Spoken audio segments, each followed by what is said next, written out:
When something is new, it shines and is brought forth, highlighted to show friends, and even if they don't like it, they say that they do. Then after a while, when it had some wear and tear, and the initial luster is starting to fade, then it becomes part of the furniture and it's treated just like the other things. And even after a while later, it could be put on the back, at the back, as it appears nothing more than a dull copy of everything else around it. Yeah. I say this because I'm concerned about the Reform Party.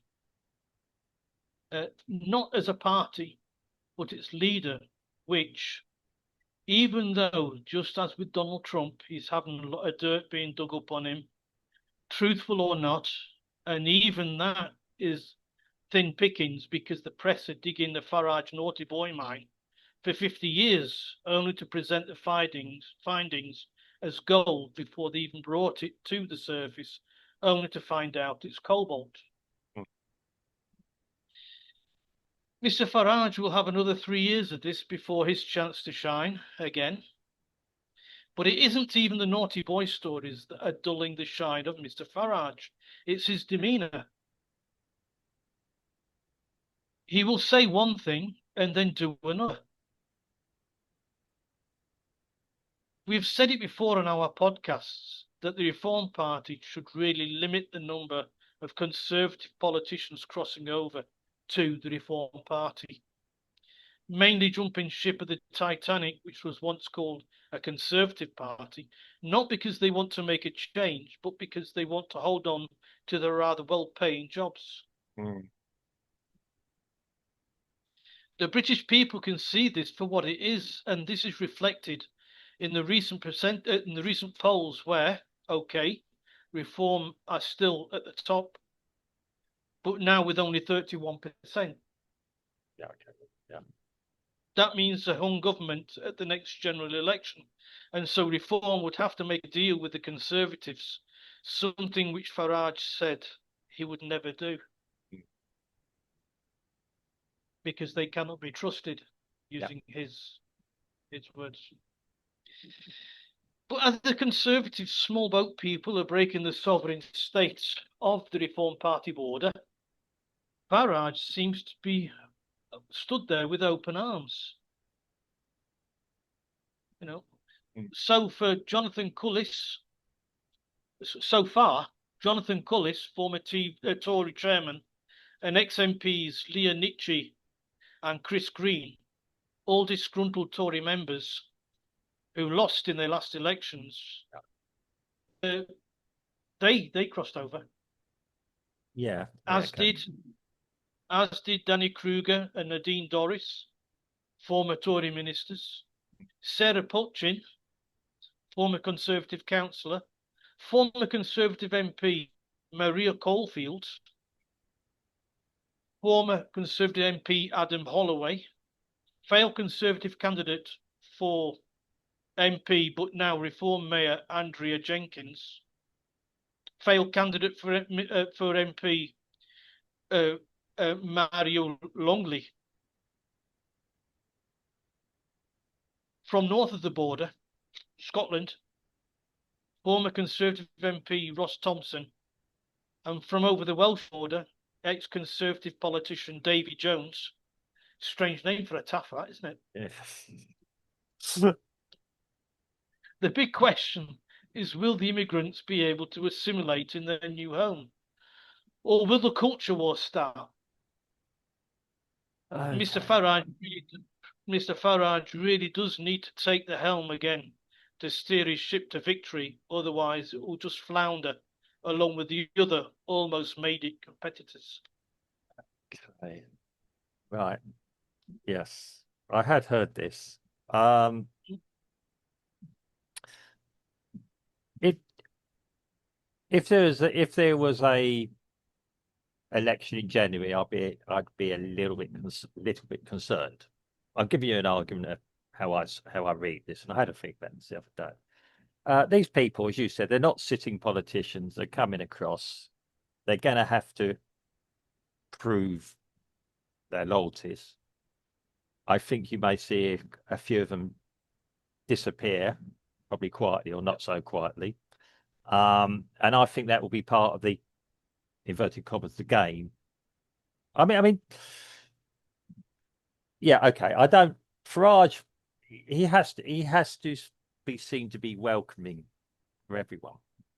And I mean, this is politics. Unfortunately, this is the game you play in politics. Yeah, I mean, he's going to have to seem to be, yeah. I will welcome aboard. Come in, have a look around. Try before you buy, almost. Yeah. Um. Yeah. You. We might listen to you. We might not. I know you're nodding your head. There's only what six. Shaking my head, sir. I'm shaking my head. I'm shaking my head. I'm not nodding it. Yeah, well, nodding, yeah, shaking your head, but yeah, yeah. But it's a. I'm not overly. How can I put it? Overly concerned. The question I have: why did these people go to Reform and not go to Advance or go to Heritage or one of the other ones that I would suggest would be a little bit more spiritually closer to them? Well, whatever. Yeah. Um, I mean, no, I'm asking a legitimate question here. Why choose Reform? Okay, they were knocking. Everyone was knocking Reform when it first started a few months ago, or 2 years, and yeah, wow. Um, Look, there's going to be with a new party, as you said, it's shiny and new, and people are having a look, and it's sort of got the nice sheen on it still. Um, will these people destroy it from within? I don't think so. They're experienced people. Like I said, come in, have a look, see if it's what you feel you should be. If it's not, go off and find another party that's more to your liking. Uh, um, these people are leaving their party Mm. after their party had made a complete balls up of the UK over the Well, last 10, 12 years. Hold on. yeah, So a leopard never changes its spots, and Farage said that you can't trust the Conservatives, no. yet it's allowing them to come into the Reform Party. What can he expect except for untrustworthy, useless politicians being allowed in it? And the public are seeing this. I mean, I had my antenna Mm, twitching around a long time ago, mm, a long time ago, when it started to let one or two in. But mm. now it seems it's almost like the floodgates are open. Well, And I tell you what, yeah. um, if if the leader of the Tory party she decides to go to Reform, you know that something's up. Well, yeah. I mean, if reform, yeah, I mean, the trajectory that Reform were on, they were going to wipe out Labour, a Conservative. Yeah. Even a threat that Liberal Democrats could have been the party in opposition, um, which would have been rather interesting. I Um, think I think the election is going to be a hung government, and the parties, two parties, are going to have to come together, and it might even be that Labour and Conservatives come together I was going to say, to yeah, kick it's to status kick quo. to kick Farage out. Yeah. Um, Uh, I mean, I like I said, I saw it. I wasn't overly concerned about it. These people will have to go in. You can take a few. I think a few of them will leave, whatever reasons. Um, they may even go to an alternative. At the moment, everyone's jumping around. It's a we know that the current administration is failing. Whatever you were saying, unfortunately, they're still in power. In years gone by, they'd have probably been gone by now. We're living in very peculiar times that there's no obvious successor. You can't say, yeah, there's nobody put in their place. yeah, exactly, and they know it. I mean, even within the Labour Party, they haven't really got a replacement for the idiot we've got in charge, Starmer. Um, they've got in charge. Sorry, I mean, yeah, we're in the country, but yeah, I don't. At the moment, I'm not really carrying a torch for any particular political party or movement. Um, I, I, I'm very suspicious of it all at the moment. I'm very concerned. Yeah. Um, Almost to the point of, yeah, if I do think there's some good people within the, I'm going to put it conservative movement. I'll call it a movement, not a party anymore. Yeah. Um, and it does seem strange. I mean, one person is holding firm is, and people in Reform are crying out for him is Rees-Mogg. Why doesn't he come across? He never will, because he's still true to conservative values as he sees it. Um, he's not really one for all the gloss that Reform are offering. I'm going to If be a on. character Yeah. if a character like Rees-Mogg stands to become an MP again, Mm, he could represent any party who'd mm. get elected Well, because of who he is, and not necessarily uh, for any political party behind him. well, I mean, this is strange, but he still didn't manage to get elected for the Conservatives in Somerset. Um, and I can't see him standing. He wouldn't go to Essex or somewhere else to be elected. He'll always be passionate about Somerset. Um, yeah, I mean, there are calls for him. I mean, there's lots of people. You never actually hear anyone on Labour particularly have a big go at him, strangely enough, because they can't, because he can shut down any argument quite quickly. Um, the guy is a walking, yeah, the honourable member for the 18th century, but he has his traditional values and he's quite open about it. Maybe he's very smooth. You see, a part of the trouble I do see with Reform, I'm going to be quite honest here, is they have these big rallies or big excitement and everything else. Yeah. What do you really believe?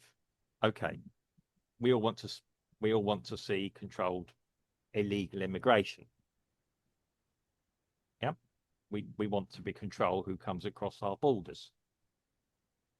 Nobody is against anyone that can or no one I know is against anyone that can contribute to British society being allowed into the UK. And okay, we've got that policy. What are the actual fiscal policies? How is let's just say how will reform get the UK out of its financial mess it is? This is the questions I want answered. But they've already laid that out of Yeah, how they're okay. going to do that. Yeah, So okay. It's been lost pay in. attention. Yeah, I mean, yes, they got a manifesto, and possibly, yeah, they run more by business people than politicians. But saying that, if Farage doesn't stop saying one thing and doing the other, uh, it could be all just worth naught.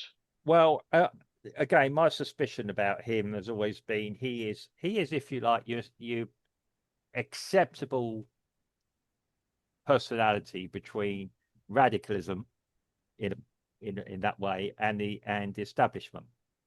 He's been around long enough to still be part of the establishment. He knows how the game's played. For me, he's not always radical enough to change anything probably as quickly as it would need to be changed. I'm going to be honest, and that's the side that worries me about it. Maybe I'm 10 years younger than yourself, and maybe I've still got a little bit of the radicalism about it. I've never totally, I wouldn't say bought into him. I do think he's genuine, as genuine as somebody in his position can be. I think he's playing against a hell of a situation. I think he will. I think at the moment he's trying to get establishment going. Oh, now, okay, if I was set up a party, would I accept people in who had experience? I probably would, because I need them there. And I've just highlighted that I'm a radical. If I went to politics tomorrow, I'd be shouting at everyone and having a go. I kind of feel sorry for Farage and the other members of Reform and other minority groups. They got when I watch the TV, and I know it because I studied this since I was 14 at school. the speakers of the House of Commons, who to me are failed school principals, yeah, who have their favourites. And Farage, to me, he became famous because he told the guy in the European Union that he had a personality of a damp rag, yeah, and he okay, dressed like a second-hand bank clerk, and he was always against everything that European Union. He was a maverick. He went against the yeah, grain. this is it. But he's put, More recently, yeah, Farage is trying to be more of a statesman. that's what I mean. He's joined the establishment, and That's right. It's losing his luster. yeah, I mean, that could be that he's in a situation where he's trying to be, he's trying to get things moving. I don't think it's the right thing. I think, I mean, is it Yusuf? See, Yusuf is the other prominent person who's on all the media at the moment. Lee Anderson, he is a little bit of the thug, Yeah, yeah, that you and I can relate to possibly. yeah. Whether or not it'd be a good prime minister or not, I'm not totally sure. I'd like him in the engine room actually pumping and getting things going, along with probably Sir Yusuf. The and a couple of others. I mean, I could see potential, and even some of the guys you mentioned going across, maybe they could have their uses. Um, yeah, okay, they're tarnished. The Um, Conservative. I mean, I'm trying to be positive about it. I'm thinking that yeah, there could be. Hopefully, they're being vetted. They're not sitting politicians. They've got to go in and prove their muster. It might be that after one or two or three meetings, they decide to, well, maybe this isn't for me, and leave on their own accord. Go and set up your own party, guys. If you're not happy But with the present Conservative Party, go and set up an alternative one. Yep. unfortunately, that's all conjecture. Yeah. Let's see what happens. Yeah. If he lets any more Conservatives into the Reform Party, it'll be like the Conservative Party with a minority of Reform MPs. Well, I can see that you're a little bit exasperated and a little bit upset with it, Steve, in a way that I'm not. I'm letting it tumble at the moment. No, Yeah. it's just seeing a good story turn sour. Yeah. But I mean, it's a, yeah, you do reflect a lot of things that are being said online, and I can see that, and I can totally understand it. I'm not surprised because it will land where it lands. Um, I mean, we're even assuming that Farage will still be around in the time for the next election as well. I still have my doubts whether that will actually happen for a lot of different reasons. Is the guy burnt out yet? I don't think he is. I think he's still got strength. Maybe it's going to be different. I still think there'll be an election in March time next year, and I'm still sticking by that. I can't see how. And I'm going to do some conjecture here. Just at the end of this podcast, the final one today, I'm going to put some conjecture. I think there will still be an election at the end of March time, because I can't see the present administration staying. The problem is that the alternative vote will probably be so split against various different things. This is probably Farage just trying to get the Conservative vote in time for March, to if you like get over the edge and not have a hung parliament, that he can actually do something. Winning is going to be the easy part. You don't see the last general elections. Well, the last general election. What Conservative votes? There weren't any. Well, this is what I'm saying, but all the votes went to Reform. Yeah, okay. We know how the first past the post system is. Yeah, but what I'm trying to get at is that Farage has got it all to lose, and it's on him. It's on him. It's it's how he behaves. Well, that's all I can say. He's got to grab the 40% that didn't vote last time.